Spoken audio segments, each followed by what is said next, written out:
I was down here in my APU and I noticed it was all full of oil. I opened it up and rear main seal gave out. Always something, man.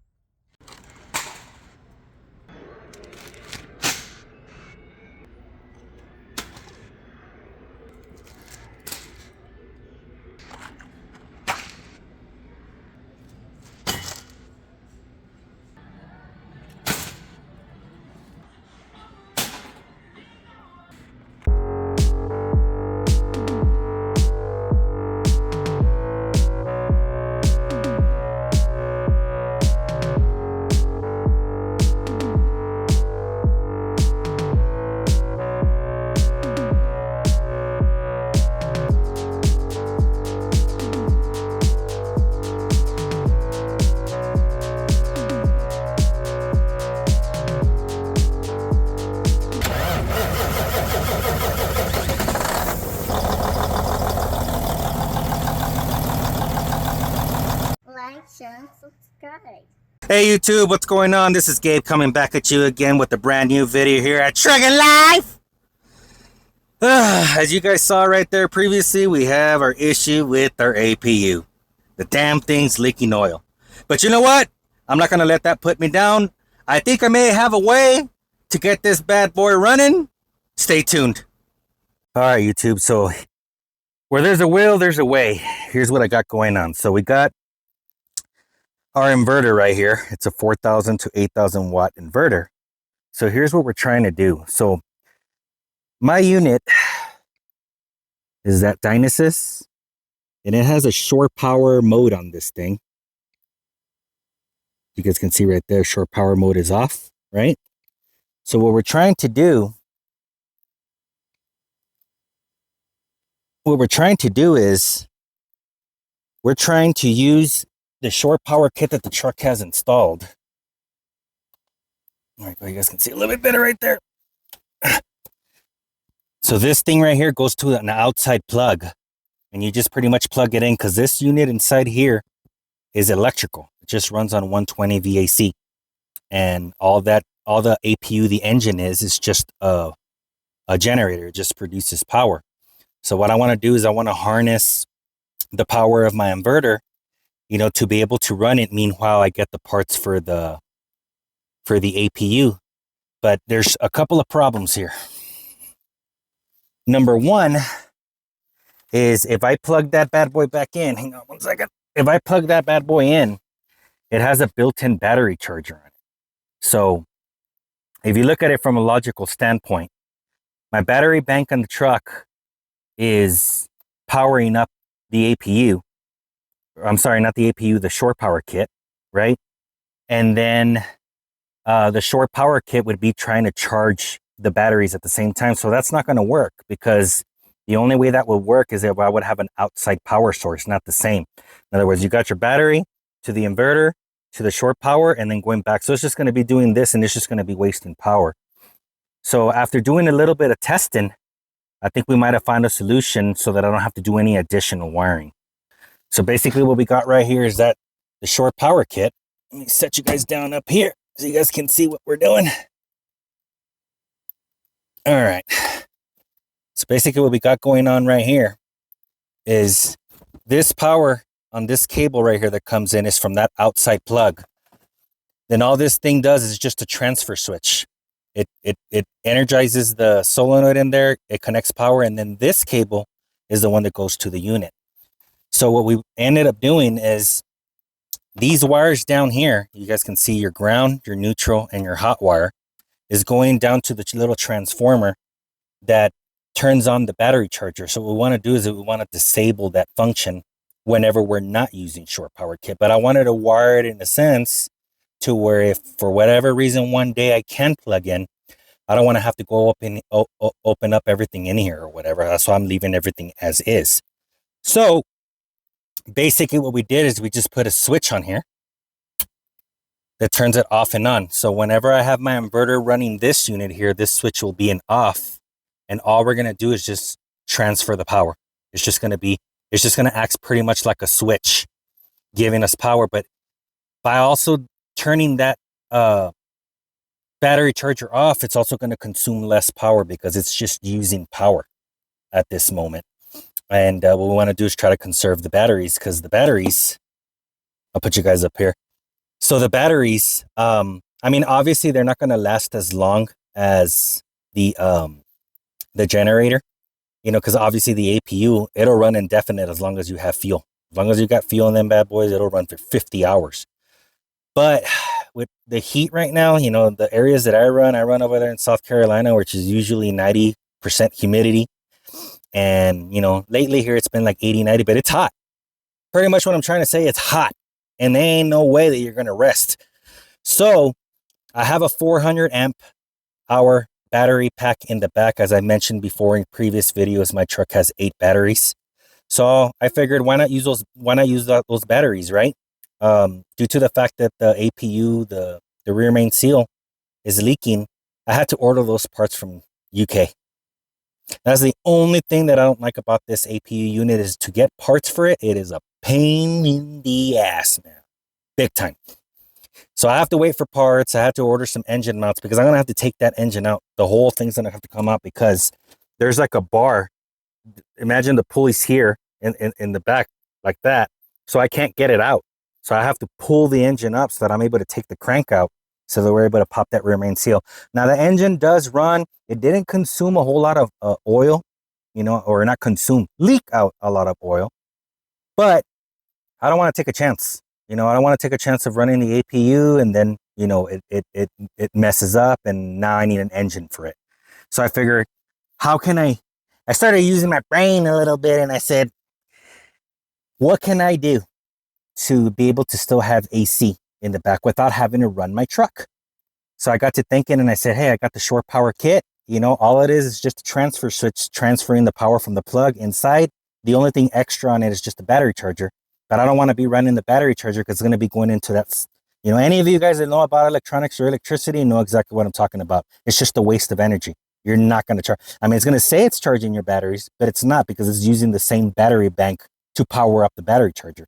So I figure if I'm able to disable it and just use it as a transfer switch, then that'll be good. And in the event that I ever do want to use shore power, you know, connecting it to your house or a business or wherever, all I got to do is just flip on that switch, and it will charge the batteries, and it'll use that outside power source without running it inside on the unit. But I know you're probably thinking, how am I going to wire it on the inside? Well, stay tuned, and we're going to go ahead and go through that on how I'm going to wire it on the inside, you know. And all I'm going to do is just wire up an additional plug, and I'm just going to run an extension cord to the outside, and whenever I want to turn on the unit, I just plug it in, and that's it. You know what I mean? I could make it a little bit more fancy and put some regular household switches or whatever in there, but I was thinking about maybe tapping in another one of these here, and then just run it onto the inside and just put some house switches on it, you know, a regular on and off. But the problem with that is, if I leave that, if I do that and I tap into that, whenever I'm giving that unit power with the inverter, it's going to electrify that line going out to the outside, which really wouldn't be a big deal because it has a cover on it. But, you know, just for safety reasons or whatever, I decided against it. So I'm just going to run an extension cord to the outside. It's no big deal. Just throw it on the outside, no problem. Or I might even be able to get it through the inside and just kind of leave it already on there and just disconnect it in here. But that's essentially what I wanted to do, because it's hot. I mean, I'm already sweating like crazy right now, man. It's super hot in here. I'm doing this while I'm at the house, but if you guys got one of these Gen 2 units with a shore power kit, you guys can do that. The only other thing that you guys would have to do is that this engine does have a low battery voltage protect. And even when you're on shore power, the unit will power up. So in theory, this is what I thought, and I actually tested and it did work. So this down right here, let me get you guys over here. Come on. So this switch right here, right there, those are your breaker switches, right? So essentially what you don't want to do is you don't want to have your inverter giving it power. And then when the generator pops up, you know, because it's going to want to turn on to charge the batteries, it's going to be feeding it it's going to be pretty much fighting each other, 120, 120. So to prevent that, I have that switch off so it doesn't charge the batteries, and then you turn those two breakers off. So even if the engine fires up, it'll try to charge the batteries, but it's not going to be feeding 120 volts into each other because it has that breaker off. So basically whenever I want to use my electric APU, because essentially that's what it is. All I'm doing is just, using the setup that I already have so that I'm able to stay cool. Meanwhile, I get the parts for the other one, is turn that switch off and turn those two switches on. And then whenever I want to use it on again or whatever, I just turn those two breakers on and use my APU as normal. Everything up here is going to be shut off because the only thing that I modified in there was just the charging feature, which is not even active unless you're actually connected to power. But at that point, I would have it disconnected down here. So basically, that's what I'm going to do. I'll show you guys what I'm going to do out here and how I'm going to wire it or whatever.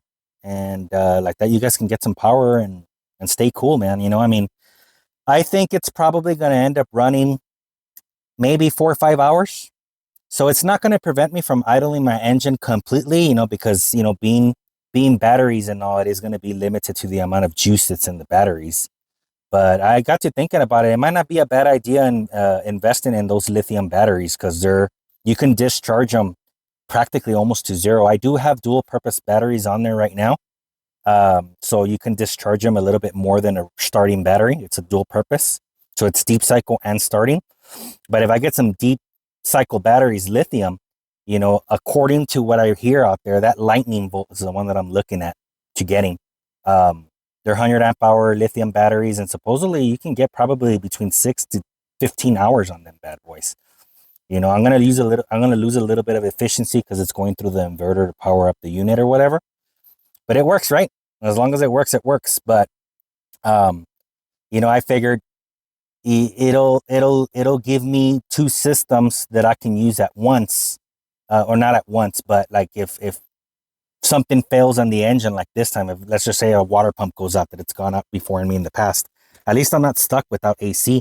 And if I'm able to get 10, 15, 16 hours on the battery bank, it does two things. It saves my APU engine, and it also saves me fuel because at the end of the day, the APU still uses fuel.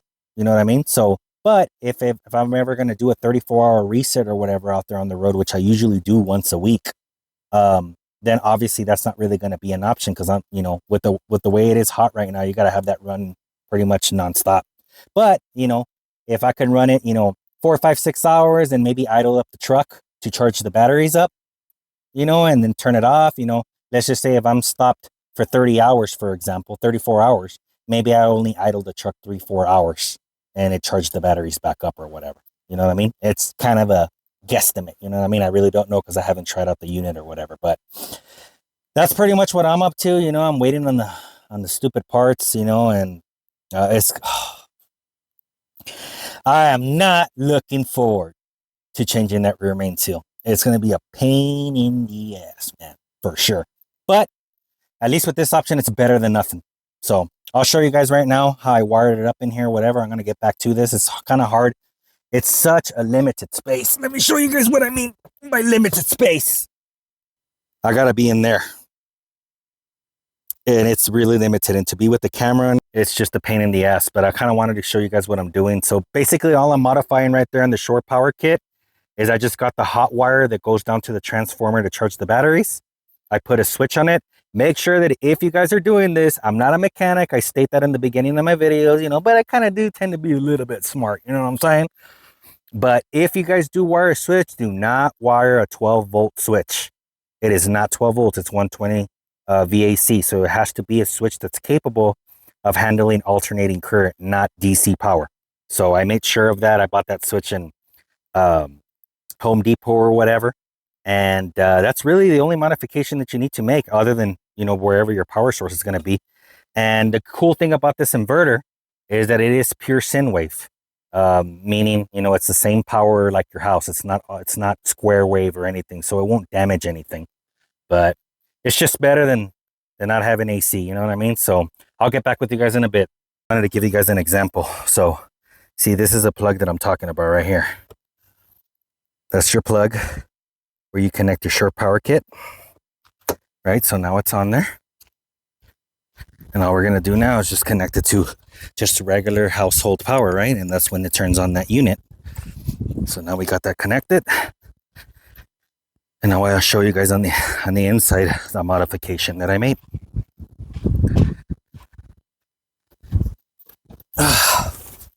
Holy smokes! I got a mess in here.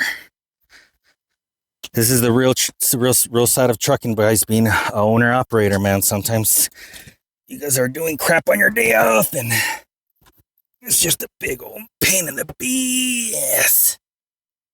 All right. And let me see. Get you guys there. Got some light for you guys. There we go. Let's get you over here.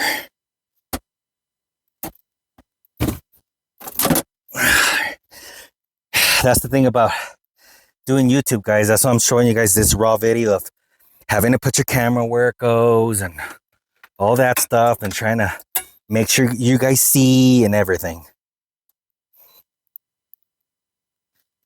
So here we have our meter. I want to see if I can get it stuck for you guys somehow so you guys can see it. Let's see. Let's put that right here.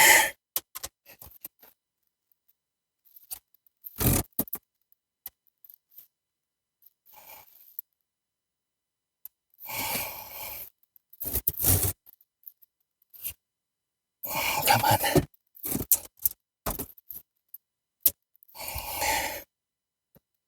This is unedited and raw. You guys can kind of see there. Okay. So now I'm going to get my input leads and put them right here on the battery cables that go down to the battery. So right there, we're just reading kilo ohms, but now we flip our switch. Under normal circumstances, it would be getting power right here, but I have them disconnected at the battery right now because I was working with the cables.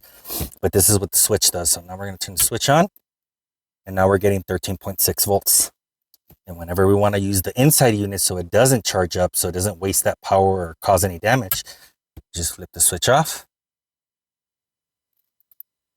and your voltage goes away. That's the reason I installed that switch for right there. So down here, when we have short power, oh my goodness. We're here down at the unit.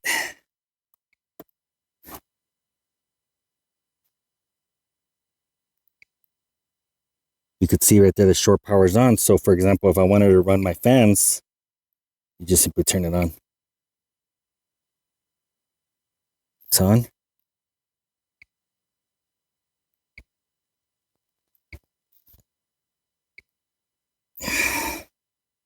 And that's it. All right. So that's basically what we're mimicking. Obviously right now we currently are running on short power. So I wanted to make it easy to where if I do use spark, and I used it a handful of times, you know, there's not many truck stops where you can go and plug in, you know, but sometimes there's been customers where I stay over the night and there's a plug there or whatever, and you plug that bad boy in and save on fuel, you know what I mean? But I wanted to make it easy to where I don't have to be opening up all of that crap right there or whatever and rewiring when because that would be a pain in the ass doing it on the road. But with that switch, all I got to do is just open up my bunk, flip that switch, turn my other two breakers off, off, and then I can use the short power, and then we're good to go. You know what I mean? But that's just a little demonstration on what I'm doing there at the box, because we don't want to have the battery charger charging while we're using the inverter. Now, when you're using actual shore power, you know, from the utility, then yeah, you want to have your battery charger on, but it's not pulling from that same source. So I hope that makes a little bit more sense. I'll continue to roll on at it and show you guys a little bit more later. All right, guys, so basically what I'm doing now is I went ahead and ran this wire. This is a 12 gauge, a 3-wire prong. And all I'm gonna do is just make a socket to put on the outside, so I don't have to be running an extension or anything. It'll just all be ran in here. And I'm gonna get this bad boy right here and just put a switch on it. And we were able to just run it down there through the existing hole that was already there. So we didn't have to modify anything or nothing. And that'll be it. So I'm gonna start doing that.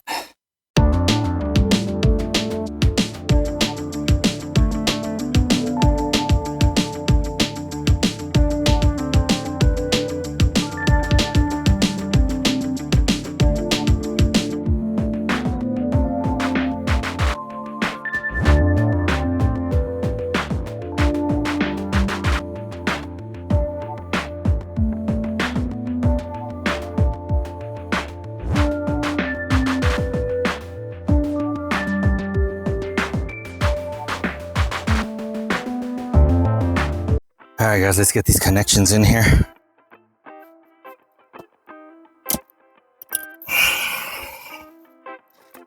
I've left it a little too close for comfort.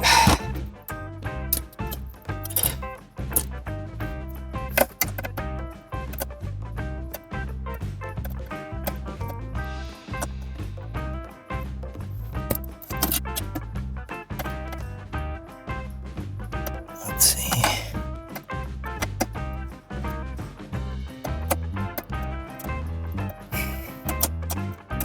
I'm gonna try to see if I can come up from the bottom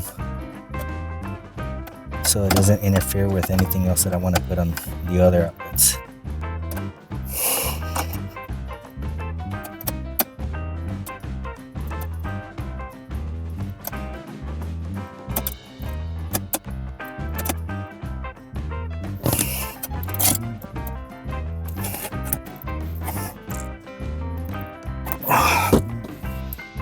Gotta be able to see which one's which.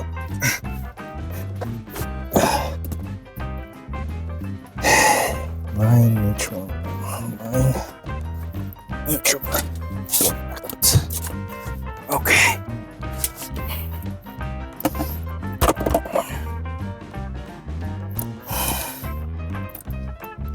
First we're gonna do line. Line.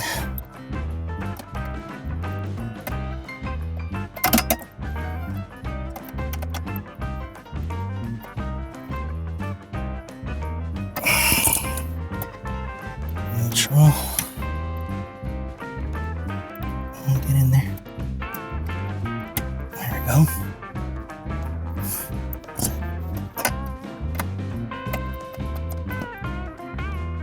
Sure is.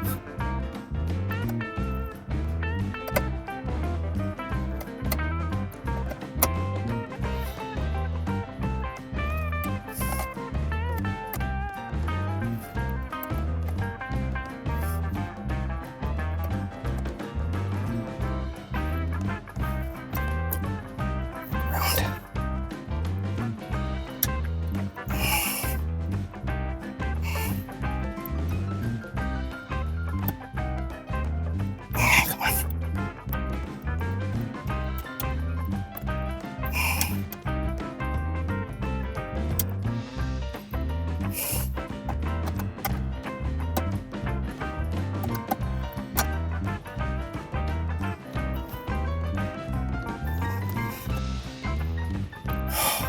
Dang it.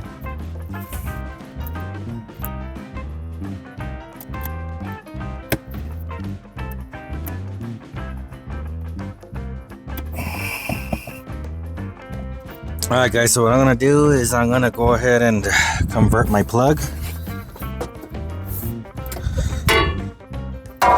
It's pretty much, I wired it like that with Wago connectors, but as you guys can see the difference in wire size, so I went ahead and purchased this bad boy right here. It's a little bit more heavier duty and it's weatherproofed here. So we're gonna go ahead and cut it.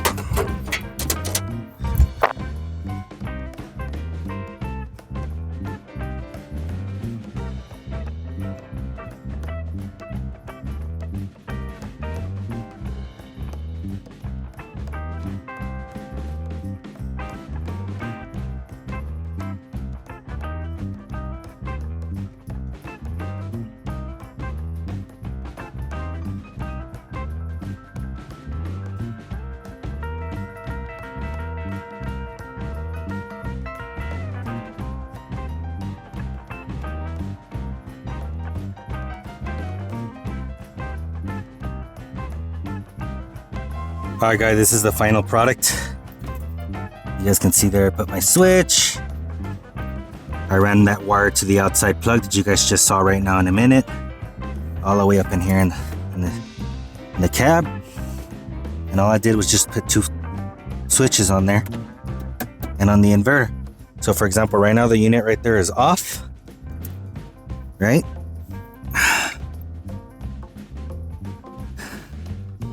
So on manual start, that would start the actual engine.